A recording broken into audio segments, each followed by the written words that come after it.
ચોરાણું જે હતો એને રિપ્લેસ કરવા માટે આ એક્ટ ટૂંકમાં જે છે એ ડ્રાફ્ટ આનો રેડી કરી દેવામાં આવેલો છે અને એ આપણના સિલેબસની અંદર પણ આપેલો છે, જેને આપણે જોવો ખૂબ જ જરૂરી છે. આની અંદરથી 3 થી 4 પ્રશ્નો આ લેક્ચરમાંથી તમારા ચોક્કસપણે પૂછાશે. હા, થોડીક મહેનત કરવાની છે અને યાદ રાખવાનો પ્રયત્ન કરવાનો છે. જો બરાબર, આ જે એક્ટ છે એ એક્ટની અંદર ટોટલ 70 સેક્શન આપેલા છે, જેને આપણે બહુ જ ઇમ્પોર્ટન્ટ સેક્શનને આપણે વ્યવસ્થિત રીતે જોઈ અને સમજવાનો પ્રયત્ન કરશું, જેથી પરીક્ષામાં કહેવાય ને રિટર્નની સાથે સાથે તમને આગળના સ્ટેજમાં પણ એ ઉપયોગી થઈ શકે. બરાબર. હવે આ એક્ટ એવો છે ને કે હજી સુધી જો ડ્રાફ્ટ એનો તૈયાર થઈ ગયો છે, પણ હજી સુધી પાર્લામેન્ટ દ્વારા પાસ નથી થયો.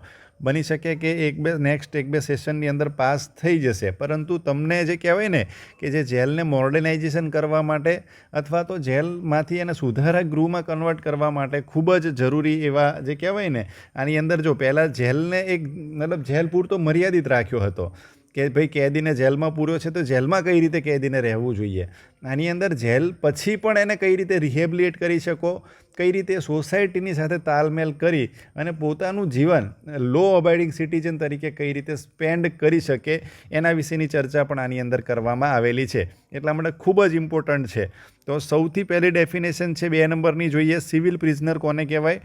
સિવિલ પ્રિઝનર્સ મીન્સ એની પ્રિઝનર, કોઈ પણ એવો કેદી who is not committed to custody under writ, warrant or order of any court or authority exercising criminal jurisdiction.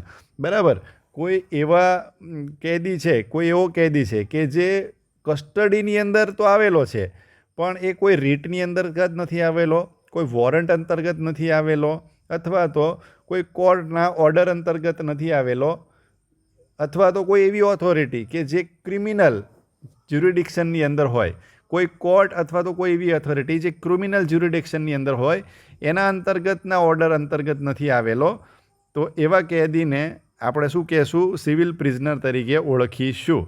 બરાબર. અથવા તો by the order of court martial જે આર્મીમાં એમાં થતું હોય છે એના અંતર્ગત નથી આવેલો. ઓર હુ ઇઝ નોટ, કોઈ એવો વ્યક્તિ નથી કે જેને ડિટેઇન કરેલો હોય. તો આવા દરેક કેદીને શું કહીશું આપણે? સિવિલ કેદી તરીકે આપણે એને ઓળખીશું. એકબીજા જે આ સિવાયના જેટલા પણ હશે એને આપણે ક્રિમિનલ પ્રિઝનર તરીકે ઓળખીશું.